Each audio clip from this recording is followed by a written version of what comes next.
this vision for the future. The church is not being refined, or not the church. The religious assemblies are not being refined into some age of spiritual Aquarius. That is not what Scripture says. In fact, from Jesus' own voice, he says, when I return, will I find any faith? Any faith at all? Jesus comes, his return comes at a time when religion is ripe. The churches are huge. The plates are full. And we're miles wide, but only an inch deep. That's what Jesus said the world will be like when he comes back.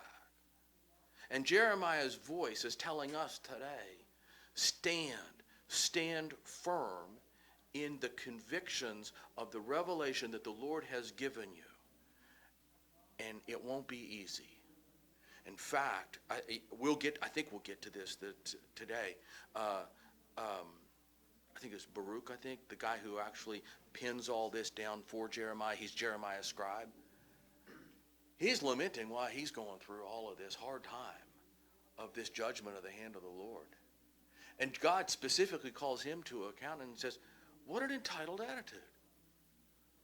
Why would you think that I would be passing my judgment upon this nation and you would not be a part of it? What makes you think that you should be insulated from my call to accountability, my warning, and my judgment?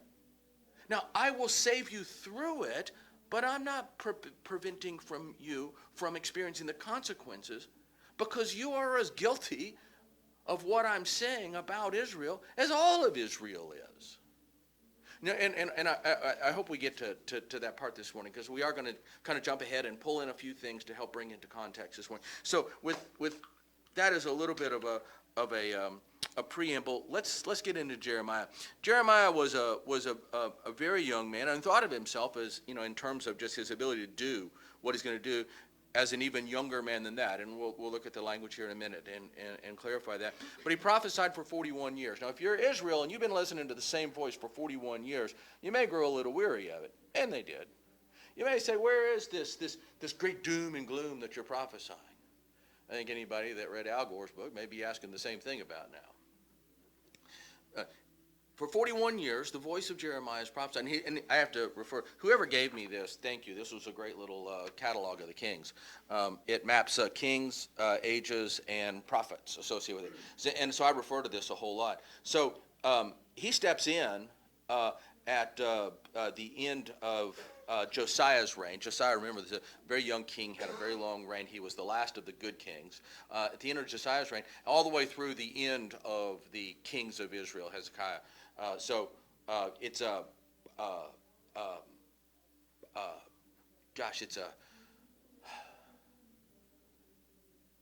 I had another characterization for it, and I forgot what it was. In any event, it's 41 years that he prophesies, and he begins as a fairly young man. The other thing that I literally just this morning, as I'm completing preparation this morning, I learned that I didn't know. And make sure I say this right. I make notes that are way out of order this time. Well, I made that note in here somewhere. Yeah, I remember it now. Jeremiah is the grandson of King Zedekiah. I know that. When King Zedekiah is just ripping at Jeremiah for all the things that he said about him personally and about his leadership of the kingdom, and now we're in this horrible exile. He's saying it about his grandson. Just the family linkage there, it just kind of caught me off guard. I did not know this about the life of Jeremiah. So let's step in now. We're principally going to be looking at the entirety of chapter 1. So, I'm sorry? Jeremiah was never married, never had children.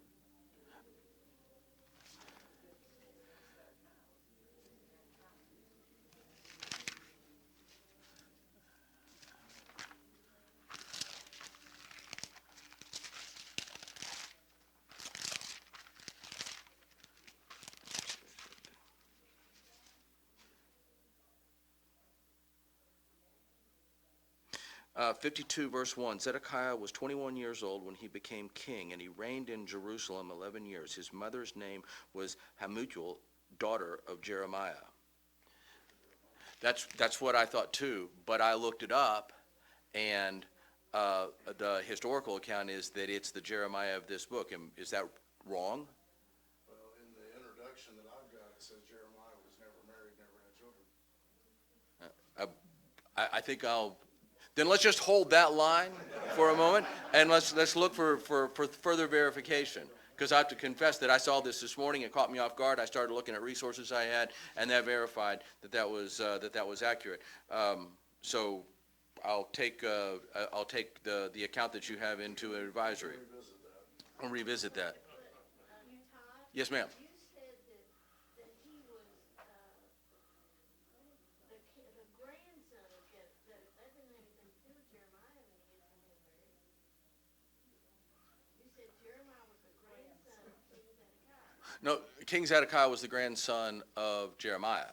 Yeah. Did I say it the other way? I'm sorry. Brad was the only one that actually interpreted what I said properly, even though I said it wrong. No, thank you for making. Man, I hate to say this is a bit of a jumble, and I'm always cautious of anything I learn on Sunday morning, and maybe this is a good reason why, because I didn't even say it right. The Lord commanded Jeremiah not to marry and raise children because the impending divine judgment on Judah would sweep away the next generation. Chapter 16, verses 1 through 4. Okay. All right. Then I have further research to do, but I appreciate you bringing that. And when I do it, I'll do it in the right order. Thank you, Sandy. So let's read in now to the first chapter of Jeremiah. The words of Jeremiah, son of Hilkiah, one of the priests at Anatoth in the territory of Benjamin. The word of the Lord came to him the 13th year of the reign of Josiah, son of Ammon, king of Judah, and through the reign of Jehoiakim, son of Josiah, king of Judah, and down to the 5th month in the 11th year of Zedekiah, son of Josiah, king of Judah, and the people of Jerusalem went into exile. If you put all of that together, you get a 41-year window of time that Jeremiah prophesied. The Lord came to me saying, now it's worth saying right now that Jeremiah is speaking in first person. This is being scribed by Barak, and I think it's in the 36th chapter of this book that we first find out that the Lord says, I want you to start writing this stuff down. So I want you to go back to the very beginning of the very first thing that I told you, and I want you to get all of this written down and then continue to write down this until the end. So what we're reading now was not recorded at the time it was happening. It was documented much later when the Lord spoke through Jeremiah to tell Barak, he'll be your scribe, and I need you to write this down. The word of the Lord came to me saying, before I formed you in the womb, I knew you. Before you were born, I set you apart. I appointed you as a prophet to the nations. It's worth noting that I appointed you to a prophet to the nations. It's not just Israel, it's to the nations. That bears itself out deeper, but bear in mind that this is not just a voice to Israel. Ah, sovereign Lord, I said, I do not know how to speak. I am only a child. But the Lord said to me, do not say I'm only a child. You must go to everyone I send you to and say whatever I command you to. Do not be afraid of them, for I am with you, and I will rescue, declares the Lord. When the Lord reached out his hand, and he touched my mouth, and he said to me, now I have put my words in your mouth. See, today I appoint you over the nations and the kingdoms to 1, uproot and tear down, 2, destroy and overthrow, and 3, build and plant. We're going to go to chapter 45 and talk about that later. The word of the Lord came to me. What do you see, Jeremiah? I see a branch of an almond tree, he replied. And the Lord said to me, you have seen correctly, for I am watching to see that my word is fulfilled. And the Lord came to me again. What do you see? I see a boiling pot tilting away from the north. I answered. The Lord said to me, from the north disaster will be poured out upon all who live in the land. I am about to summons the people from the northern kingdoms, declares the Lord. Their kings will come and set up their thrones in the entrance gates of Jerusalem. They will come against her and surrounding walls, against all of the towns of Judah. I will pronounce my judgments upon my people because of their wickedness in forsaking me and burning incense to other gods and worshiping what their hands have made. Get yourself ready. Stand up and say to them whatever I command you to. Do not be terrified by them, or I will terrify you before them. Today I have made you a fortified city, an iron pillar and a bronze wall to stand against the whole land, against the kings of Judah and its officials, its priests and its people of the land. And they will fight against you, but will not overcome you, for I am with you, and I will rescue you, declares the Lord. If you take that first chapter, you'll see maybe a little bit of an outline for how this book unfolds. I consider that why uproot, tear down, destroy and overthrow, build and plant are offered here up in the front end, because he's almost giving a prophecy within a prophecy of this is about to be what's happened. But this is one of those, and when I look at Jeremiah, I'm looking for those places to come up for air. This is one of those places where I get to come up for air. That plant, build and plant, sounds like something I ought to remember as I walk through where we're headed here. And so with that, we open. There's a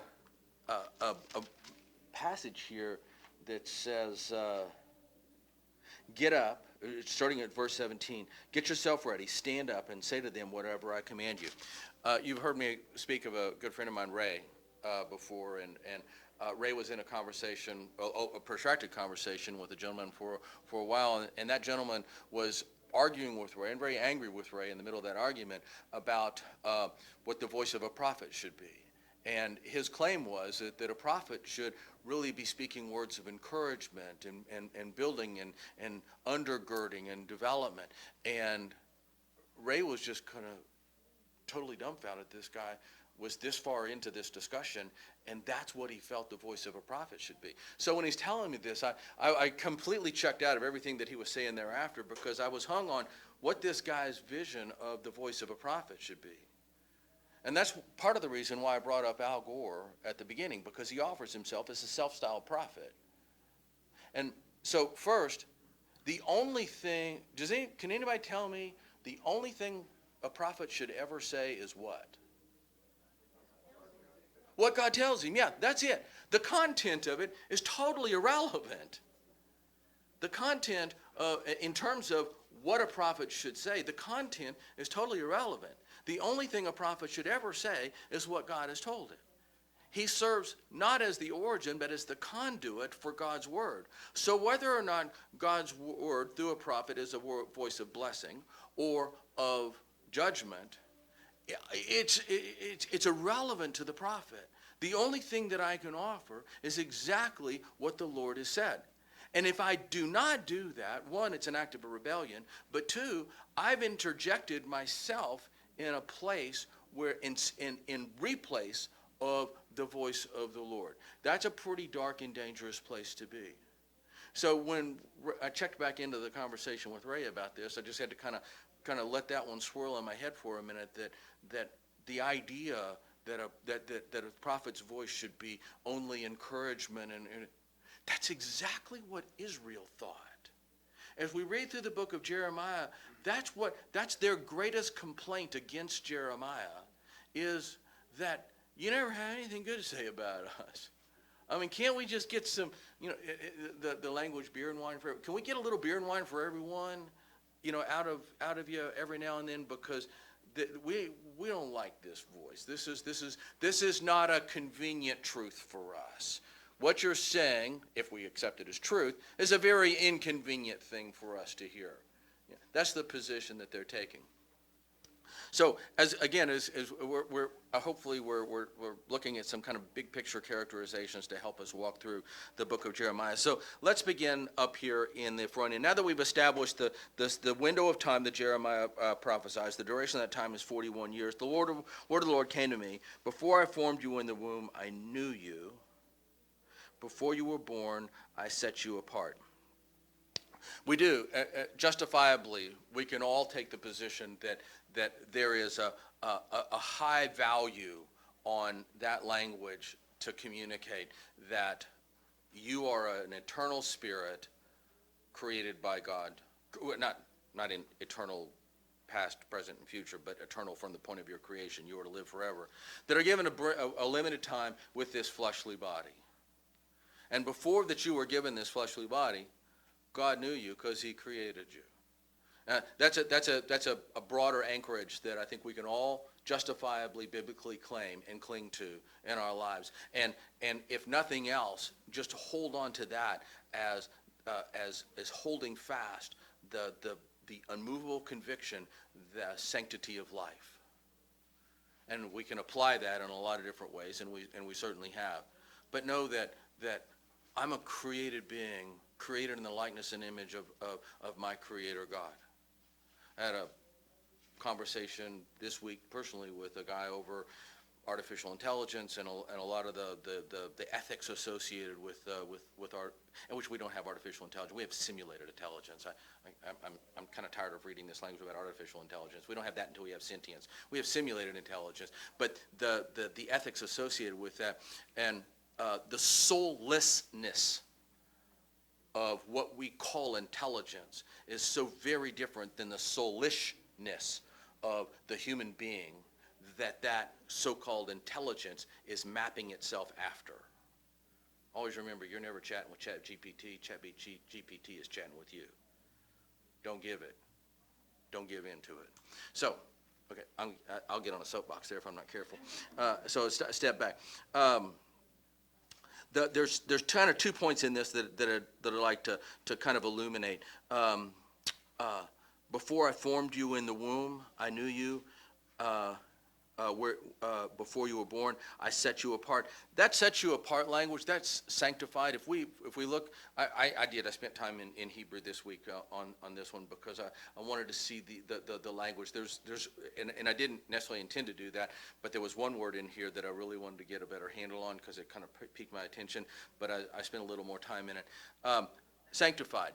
That language there, I set you apart. I sanctified you. Before you were born, I sanctified you. I blessed you to be a conduit of my voice to Israel and to the nations. Now, right now, he's just saying all the nations, which includes Israel. But I sanctified you. I set you apart. So even before you were a fertilized egg, I knew all about you. I set you apart. I gave you this voice. Now, think of that as in terms of an encouragement to Jeremiah. If God comes to you and says, I have a task for you, and like Moses, you were really struggling with, like Jeremiah, which we'll see in a minute, you're really struggling with it. God knows that we struggle with stuff like this. It's out of our comfort zone. It's not what we're not. It's rarely our strong suit. It's when he calls us to a task. Think about how valuable it is for him to say, but I'm preparing you. I'll make this happen in you. I will equip you. I will make you the kind of person to do this. Don't think that I'm calling you to do some insurmountable task and I'm asking you to figure it out. In fact, truth be told, I don't want you interfering with my business. So allow me to form within you the man that I'm calling to do what I'm about to do. It's a great encouragement to Jeremiah. For Jeremiah to hear this on the front end, before you were born, before I formed you in the womb, I knew you. Before you were born, I set you apart. That's a great encouragement for Jeremiah. He's going to need that. Because God's also going to tell him, hey, there's nobody that's going to listen to you. This is going to be an uphill battle for 41 years. Haven't told you it's going to be 41 years yet, but it's going to be an uphill battle for you. You don't even know the end of it. But you need to know that every step of the way, I'm with you. And I formed that in you before you were born.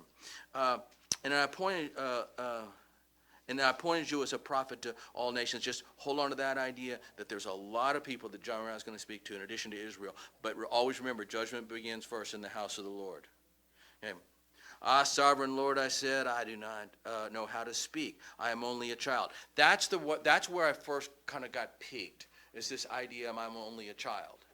Now, it is true that Jeremiah was a young man at this time, but we don't know exactly how young. Was he what we would call a child? I don't know, maybe. Kind of doubt that. But that's the characterization that Jeremiah gives himself. I'm only a child. And immediately thereafter, God rebukes him for making that characterization about himself. And so that's why I kind of focused in on this. What does Jeremiah not know about Jeremiah that God knows about Jeremiah, that God's telling Jeremiah? And so maybe it's in the language. So I go to the language. And the word child, the Hebrew word for child here is naam, N-A-A-M. And I know I'm not pronouncing that right, but that's why I offer the spelling, because it's just a four-letter spelling, and I can actually remember that. It's N-A-A-M, naam. Okay. So the Hebrew word naam, translated here child, also I think some of the translations may say youth, which may suggest something a little closer to adolescence or in adolescence. It can actually speak of a male from birth to infancy to adolescence, but not exceeding adolescence. So that word can define a male from birth to adolescence. Now, the reason that I got kind of excited about this is because the characterization that Jeremiah gives himself is, I'm a child, but the reason he arrives at, I'm just a child, is that I can't speak. Well, I'm not sure that we're really talking about a guy that can't speak, but the characterization that I don't have the persuasive capacity to communicate is probably closer to what he's talking about. It's the same language Solomon uses. Is it same language Solomon uses? Okay, yeah. This is the very interesting thing about that to me, which I think has value as we start out here. When my youngest son, Christian, was born, one of the first few, I'm sorry? My eldest son, Christian, was born. Yeah. Okay, Patty and Gail both get stars for fixing things here this morning. When my eldest son, Christian, was born, becoming my first son, our first time in the sanctuary with him, our pastor, Steve. Gosh, I'm all over the wrong board this week. Yeah. Steve calls me up onto the altar with Christian, my firstborn son, and he holds.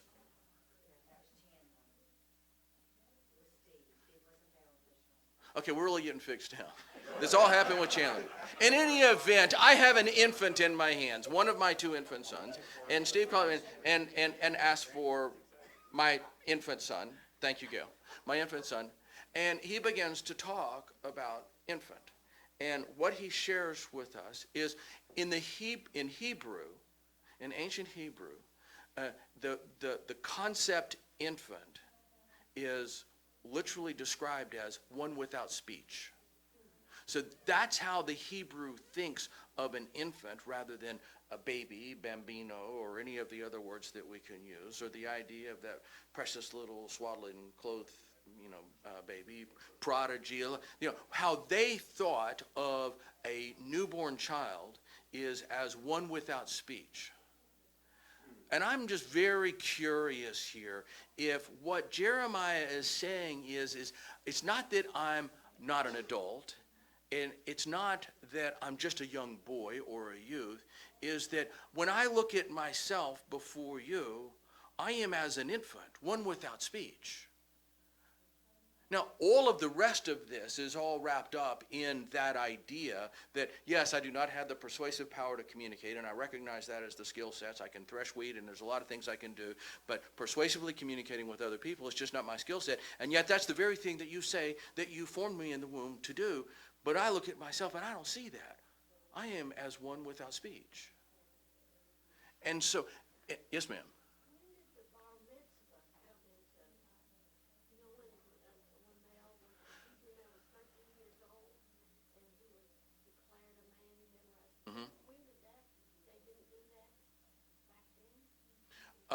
Does anybody have an answer for that? Because I don't have an understanding of when the ceremony of bat mitzvah for a girl and bar mitzvah for a boy was instituted in Jewish culture. 12 for a girl. Okay, 12 for a girl, 13 for a boy. When that was instituted in Jewish culture, I don't know. Okay, no, interesting question. I do not have an answer for that. At this point, Jeremiah, whatever his age is chronologically, he looks at himself as principally one without speech. That's, So when Solomon says that, he's approaching 20 years old. yeah, but considers himself not really suitable for, unprepared for, yeah. Maybe I can call the dog and tell somebody that I want grilled cheese rather than baked beans for lunch, but in terms of being persuasively communicative, nah, that's not me. You got the wrong guy. Yeah. So 13th or 14th century is when bar mitzvah was instituted, and AD or BC. Okay, so it had to be AD. Yeah, there was no France 14th BC. Okay, so 13th or 14th century is when that was instituted in Jewish culture. Okay, so well before the time we're in right now. We're in what 7th century BC at this point. But the Lord said to me, "Do not say I'm only a child. You must go everywhere I send you and say whatever I command you." This characterization of your age, your ability to communicate, and what I'm calling you to, the one thing that I'm calling you to do is communicate. This is what leads me to that, but leads me to pay attention to what Jeremiah thinks of himself, and that we understand what Jeremiah thinks of himself, and then what God hears Jeremiah say when he says, "I am but a child," or "I am but a youth," and understand beneath just the words what he's actually saying about himself, and God saying, "That's not true of you. I'm sending you to do that very thing, to say whatever I tell you to say." And we'll find out later about some equipping on it, but that's what you think of yourself is not true of you. Oh, okay, thank you. Gosh, really? And then don't be afraid of them, for I am with you and I will rescue you, declares the Lord. So he's letting you know ahead of time that when I tell you, man who can't speak, that I say can speak, because I'm forming that within you, because I knew you before you were born, that they're gonna oppose you, but don't be afraid of them, because I will stand with you. You will not die at their hands. I will be with you. I will rescue you. Then the Lord reached out his hand and he touched my mouth and said to me, "Now I have put my words in your mouth. See, today I appoint you over the nations and the kingdoms to do three things: uproot and tear down, to destroy and overthrow, and to build and plant." Now, I don't want to go into a whole lot of detail on that, because I think over the course of the next 17 weeks or whatever we're into Jeremiah here, we're going to see those three things unfold in fairly vivid color. The Lord came to me. What do you came to me? Oh, wait a minute. I will. No, I'll save that, because we'll do that later. We're at short of time. The word of the Lord came to me. What do you see, Jeremiah? I see a branch of an almond tree, replied. The Lord said to me, "You have seen correctly, for I am watching to see that my word is fulfilled." And the Lord came to me again. "What do you see?" "I see a boiling pot tilting away from the north." And I answered. The Lord said to me, "From the north disaster will be poured out upon all who live in the land. I am about to summons all the peoples of the northern kingdoms, declares the Lord." So there's two things that God asked of Jeremiah. Again, God's asking questions. It's probably a good idea to pay attention, listen to what God's saying. So the first thing he says is, "Jeremiah, what do you see?" Now, I would suggest to you that this is probably the first vision Jeremiah gets from the Lord. Up to this point, I've been just living a life, doing my thing, and all of a sudden the Lord comes to me and he tells me these things. And now, sometime fairly quickly, because there's not a whole lot of time, at least in this accounting that transpires here, fairly quickly, God gives him his first vision. And the first vision is the branch of an almond tree. Now, let me just go ahead. "I see a branch from an almond tree," I replied. And the Lord said to me, "You have seen correctly, for I am watching to see my word is fulfilled." Scholars will make the point that the root word for almond and the root word for watch, perceive, aware, vigilance are the same root word. And we'll tie those two together to say that it's a play on words, or in some voices will say it's a pun. Maybe. I struggle with the idea that God speaks in puns.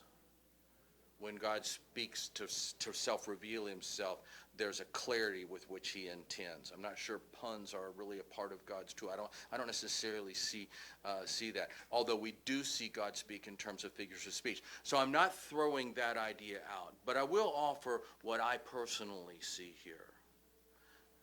There's a couple of historical precedents that are associated with the almond tree that may be worth considering as we consider what the first vision that Jeremiah is given as an almond tree. First is that from just eons past, the blooming of the almond tree has been a mark of the spring season. That the almond tree blooms, and we're talking about the Middle East here, and which is where the almond tree is native to. They're all over the place now, but they were native to the Middle East. Blooms in late February, early March. It's the break of spring. That it marks the beginning of a season. It takes that which was withheld in the winter and reveals it in the spring. It is the promise. The cycle of the Jewish life is a seasonal cycle ordained by God with festivals tied to the seasons. And that the spring is a season of anew. Now, I'm saying anew rather than rebirth because it just takes off on all kinds of pagan things after that. So I'm very careful not to be to use language that can too easily be morphed into a lot of different ideas that are not what God is talking about. But it's the season of anew. So the blooming of an almond tree for Israel becomes the seasonal mark to say spring planting is due. It's the preparations for the new season, the cycle, it tied to Passover and all of the great things that happen in the spring. It's a seasonal marker, and it says that the time is now. Yeah. The other thing that, and this one becomes a little more graphic for me, is that I looked and I saw the branch of an almond tree.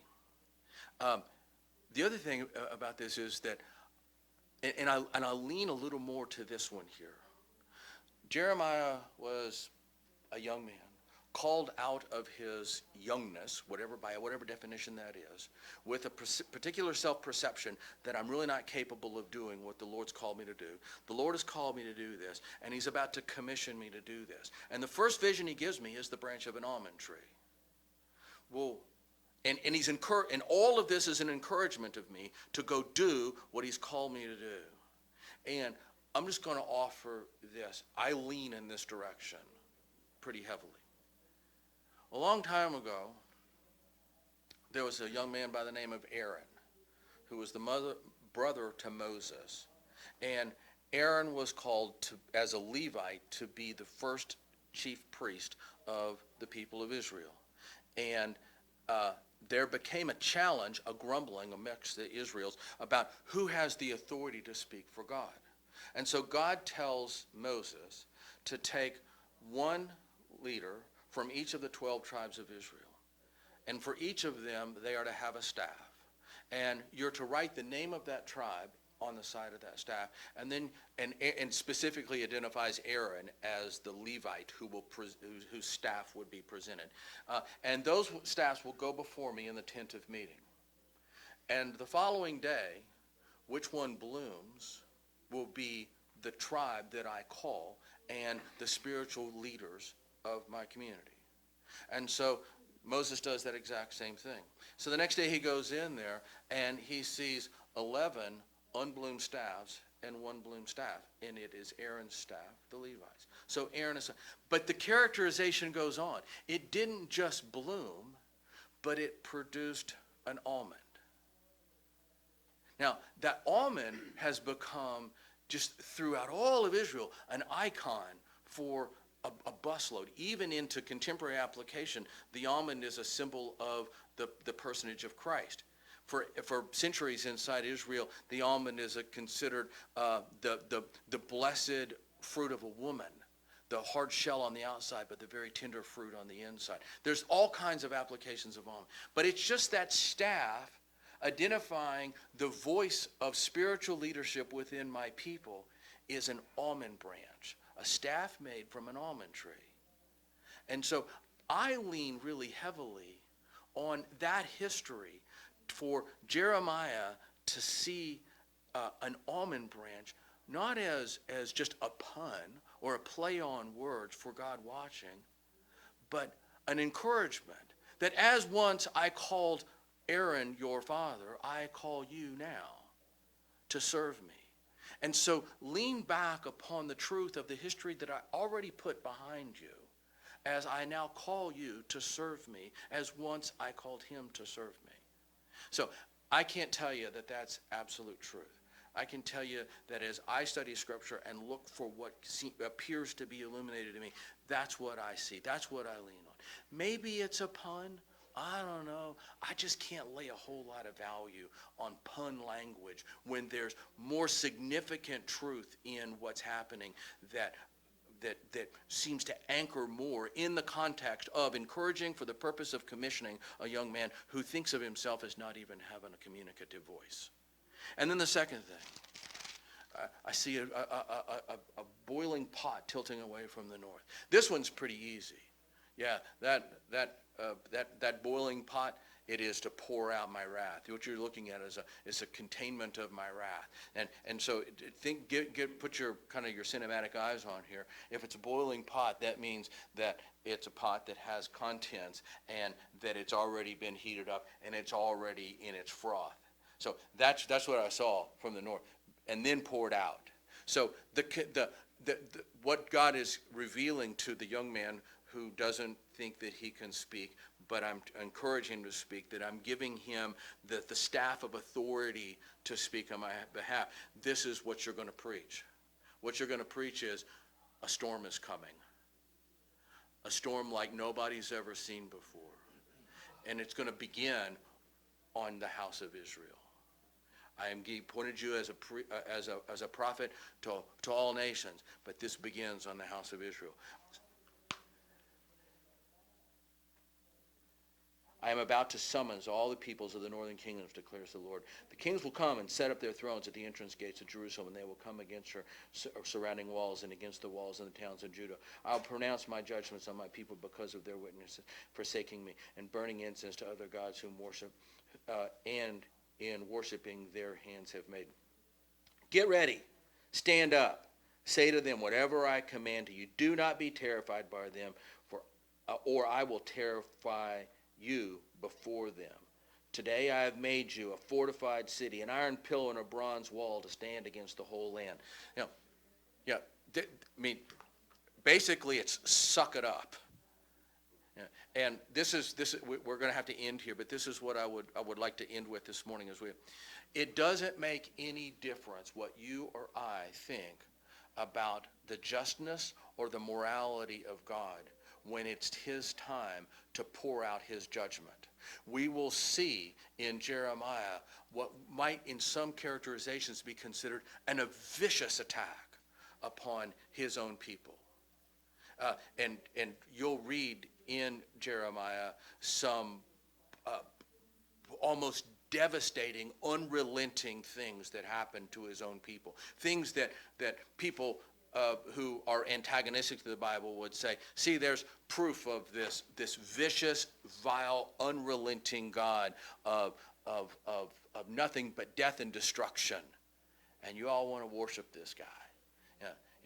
That challenge can be made outside. But God makes it clear to us, my opinion of his judgment, remember that boiling pot, he has withheld his hand for an extended period of time. Slow to anger, quick to forgive. Yet Israel will not respond. So I'm about to pour out this pot. A storm is coming. If there's anything that we should hear out of there's lots of things we should hear out of chapter 1. But one of the things that we don't want to miss out of chapter 1 is a storm is coming. Be prepared. That things that that nations would not believe that this would happen from a God of a people against his own people. Other nations, when they see this, they wouldn't believe that this type of thing would happen. And yet it's about to happen, Jeremiah. So we have to close this morning. If we're looking for kind of a happy 16 weeks or whatever it is, 13 weeks, happy-go-lucky 13 weeks, this is not those 13 weeks. It's not my intent to try to overemphasize wrath and doom and judgment, but it is my intent to try to clarify the call to awaken, the call to take your stand. And remember that God does not say that he will preserve us from, he'll see us through. And so our stand will be a stand that will suffer. We will suffer in our stand. We see a little bit of that right now. Nothing like what's to come. Our stand, but God will see us through. And so if there's an anchor to cling to, that he will see us through, that's it.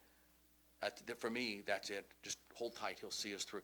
We got to close. Other than the multiple corrections that I've already endured this morning, other thoughts this morning, and of which I appreciate. I say that tongue in cheek. I truly appreciate. If I have missed something or if I have misspoken, I desperately want to know that. So, because I'm sure I do that a lot. Yeah.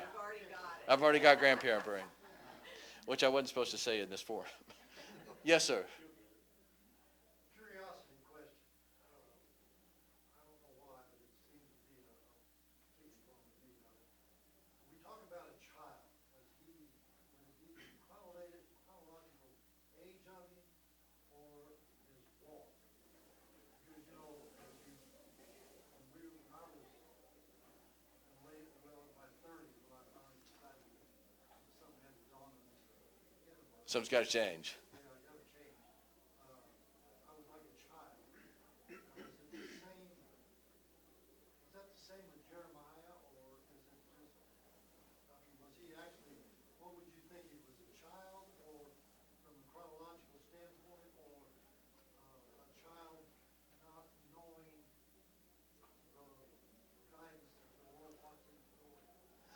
So to try to answer, I'll just kind of reiterate what I cling to on this. When I read this language and I look at the Hebrew language that's used and the ideas, more importantly, the ideas that are cultivated within the words, the Hebrew words, the applicative value of those words, I believe that chronologically what age he is, somewhere from infancy to adolescence, which is what the actual word can mean. It is something in the territory of his level of confidence as a young person that I don't have the kind of voice that you're looking for. So I think it's more the latter of what you said. It's how I see myself as incapable of doing what you're doing. And I identify that by saying, but I am just one without speech. I am here, word used for infant. I'm speculating that what's in Jeremiah's head is infancy, one without speech. So Solomon uses that exact language when the Lord comes to Solomon just as he's becoming king. And the Lord asks, what would you have me do for you? What do you desire? And right before Solomon asks for wisdom and understanding to rule the people, he says, I am but a child. So Solomon uses that same language. It's similar to your testimony a moment ago. At 30, you thought of yourself as a child. A spiritual child, maybe more appropriately. We just have an endorsing voice for that, yeah. A spiritual, which I think is consistent maybe with what Solomon was saying. I'm a spiritual child. Yeah, I'm a man. I'm the king. I got all the stuff, the robes and everything. But spiritually, I'm not a mature person. Your thoughts, Ms. Kim? I think of Moses when he was called. Oh, first thing out of his mouth is, I can't speak. Yeah, well, that's okay because I got your brother. He can speak, and I'm gonna, he's gonna meet you along the way. Yeah, absolutely. That's a great point. That's the first thing he said too. Is that I don't have any voice for this. And in fact, I don't know if does it say that Moses stutters, or do we backload that scripture to interpret that as stuttering? Yeah. But he didn't feel confident to speak, yeah. Other thoughts before we close? Greg, can you close us in prayer this morning? Dear Heavenly Father, thank you for this day, thank you for this Sunday school class, and all that Todd means to us, and each member of the class and what they mean to each other. Thank you for this study that we're going through, that I guess everything isn't roses, but we're going to learn a lot from it. Thank you for your love and watch care. Be with us this week as we go through the week. Be with each of the prayer requests. We know that your will be done in each and every case. In Jesus' name we pray. Amen. Amen. Brad is going to lead us next week in our next session in Jeremiah, and 2 weeks out, we'll all be gathering in the sanctuary for Sunday school.